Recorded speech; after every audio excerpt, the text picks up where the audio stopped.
नमस्कार दोस्तों, मैं हूं सागर और आप सभी का बहुत बहुत स्वागत है आज के अपने इस वीडियो में। आज के इस वीडियो में हम बात करने वाले हैं बजाज फाइनेंस के स्टॉक के बारे में, जहां पे आज एक बड़ी गिरावट जो है स्टॉक में देखने को मिल रही है। लगभग 6.5 7 8% तक की गिरावट जो है आज के दिन देखने को मिली। सबसे बड़ा कारण जो था गिरावट का वो था कल के दिन जो कंपनी ने अपने क्वार्टरली अपडेट्स जारी किए, वो कहीं ना कहीं मार्केट को पसंद नहीं आते हुए दिखाई दिए। तो क्या ऐसा बेकार चीज जो था क्वार्टरली अपडेट्स में जिसको मार्केट ने यहाँ पे देखा? तो कल दोस्तों अगर हम देखें शाम के समय आपको एक क्वार्टरली अपडेट्स आते हुए दिखाई दिए।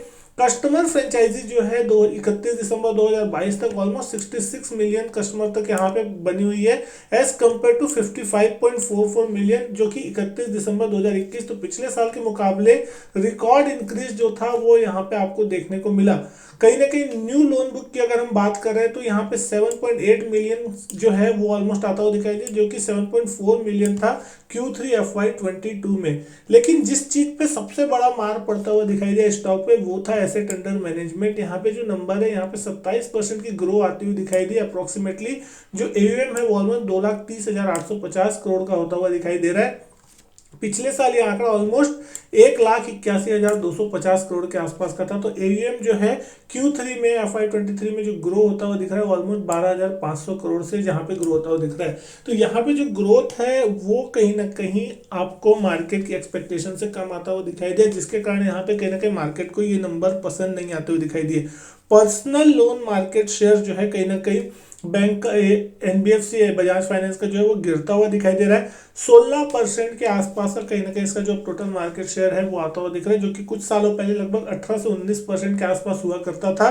तो कहीं ना कहीं ये अपना मार्केट शेयर जो है लूज कर रहा है, क्योंकि बहुत से कॉम्पिटिटर जो है मार्केट में आपको आते हुए दिखाई दे रहे हैं और वो यहाँ पे कहीं ना कहीं इससे इसका मार्केट शेयर छीन रहे हैं। तो आगे चल के कहीं इसके ग्रोथ में थोड़ी स्लगिशनेस ना आती हुई दिखाई दे, ये एक चीज मार्केट अभी एक्सपेक्ट करके चलता हुआ दिख रहा है। डिपॉजिट की भी अगर हम यहाँ पे बात करें 43,000 करोड़ के आसपास का डिपॉजिट है इस क्वार्टर में, यहाँ पे दिसंबर 31 2022 तक का, जो कि पिछले साल ये आंकड़ा लगभग 30,481 करोड़ के आसपास का था। तो ऑलमोस्ट 41% की जो बढ़त है वो यहाँ पे साल दर साल देखने को मिलती है। तो बाकी नंबर्स वैसे बहुत ज्यादा बेकार कहा जाए तो नहीं है, लेकिन कुछ चीजों में अगर आप देखेंगे, अगर सबसे पहले आप यहाँ पे इसकी बुक वैल्यू देखते हो तो 715 रुपए के आसपास की इसकी बुक वैल्यू है, और एक NBFC होने के हिसाब से ये 8.5 के आसपास की प्राइस टू बुक पे ट्रेड करता है, जो कि एक बहुत ही महंगा नंबर है। बैंकों को भी इतना high price to book value नहीं मिलता।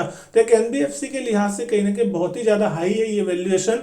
हालांकि आगे पहले अगर हम बात करें तो बहुत ज्यादा वैल्यूएशन पे ट्रेड होता था, अभी तो फिर भी ये वैल्यूएशन थोड़ी नॉर्मल आती हुई दिखाई दे रही है। EPS अगर हम देखेंगे 163 के आसपास से साल दर साल 65 से 66% बढ़ती हुई दिख रही है। पी रेशियो अगर आप देख रहे हैं 37-38 के आसपास आता हुआ दिख रहा है। तो कहीं ना कहीं ये स्टॉक में ग्रोथ आती है, लेकिन कहीं ना कहीं ग्रोथ आगे चल के कितनी इसी तरीके से सस्टेन होगी नहीं होगी, इसके ऊपर स्टॉक पे कंसर्न बना हुआ है। लेकिन चार्ट पे अगर आज देखें हम तो एक बड़ी गैप डाउन हुई और पहले ही मिनट में एक बहुत तेज गिरावट आपको देखने को मिली, और कहीं ना कहीं लगभग 6,033 के आसपास का लो इस स्टॉक ने बनाया और अभी रिकवर होकर 6,130 के आसपास कामकाज करता हुआ दिख रहा है, ऑलमोस्ट 6.5-6.7% की गिरावट के साथ। डेली चार्ट पे अगर हम इस स्टॉक को देखें, कौन सा लेवल पे सपोर्ट आता हुआ दिखाई दे रहा है और कौन से लेवल इसके लिए बहुत ज्यादा इंपॉर्टेंट होते हुए दिखाई देंगे, तो आप देख सकते हैं इस स्टॉक ने जिस तरीके से एक अच्छी खासी रिवर्सल ली थी जून के महीने से ही, और एक लगभग 7600-7700 तक का हाईएस्ट लेवल लगा। उसके बाद से लगातार स्टॉक एक डाउन ट्रेंड में बना हुआ है, और आज फिर से इसने एक 6400-6300 के आसपास का साइकोलॉजिकल लेवल जो सपोर्ट लेवल था पिछले कुछ दिनों का, उसको तोड़ा और उसके नीचे जैसे ही जाके ट्रेड होने की कोशिश की, लगातार प्रेशर जो है बनता हुआ दिख रहा है। वॉल्यूम भी अगर आप देख रहे हैं ऑलमोस्ट 43-44 मिलियन शेयर्स के वॉल्यूम अभी तक 2:30 बजे के आसपास होते हुए दिख रहे हैं। तो एक बड़े वॉल्यूम के साथ जो है वो गिरावट आज के दिन यहाँ पे होती हुई दिख रही है। अगला जो सपोर्ट कहीं ना कहीं आता हुआ दिख रहा है 6,000, एक पहला साइकोलॉजिकल सपोर्ट होगा नंबर के लिहाज से, लेकिन अगला जो बड़ा सपोर्ट है वो 5800 के आसपास आने की उम्मीद है। अगर यहाँ से स्टॉक में किसी प्रकार की और गिरावट आगे फर्दर होती है आने वाले कुछ दिनों में, 5800 तक भी स्टॉक एक बार के लिए स्लाइड करता हुआ दिख सकता है। सकता है। आरएसआई के लेवल पे भी अगर आज देखें तो एक बड़ी रिकवरी होने की कोशिश हो रही थी पिछले 4-5 दिनों से, लेकिन आज जिस तरीके से गिरा है आरएसआई फिर से आपको 28 के लेवल पे देखने मिल रहा है। तो अगर यहाँ से और आरएसआई एक बार नीचे 20-22 की तरफ जाने की कोशिश होता है तो डेफिनेटली यहाँ से भी आपको 200-300 पॉइंट की गिरावट एक बार बजाज फाइनेंस के स्टॉक में देखने मिल सकती है।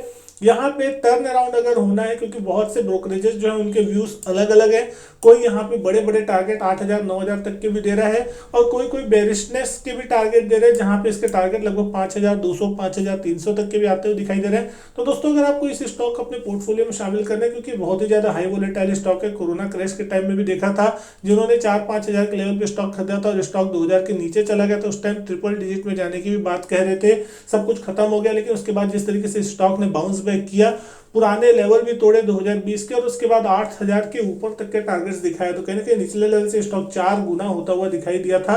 तो अब अगर यहाँ पे कोई करेक्शन आ रहा है तो डेफिनेटली आपको करेक्शन में एक खरीदारी के बारे में सोचना चाहिए। डेफिनेटली लॉन्ग टर्म के खरीदारी के लिए, शॉर्ट टर्म में अगर आप यहाँ मूवमेंट लेने की कोशिश करेंगे तो आप फंस सकते हैं, लेकिन अगर यहाँ पे आप लॉन्ग टर्म के नजरिए से इस स्टॉक को बाय ऑन डिप्स करते या आपको अच्छे लेवल लगभग 5,500 के आसपास के लेवल मिलते हैं तो डेफिनेटली एक अच्छा लॉन्ग टर्म बाई हो सकता है ये स्टॉक, और लॉन्ग टर्म में आपको एक बहुत ही शानदार रिटर्न जो है इस स्टॉक में फिर से देखने को मिलेगा।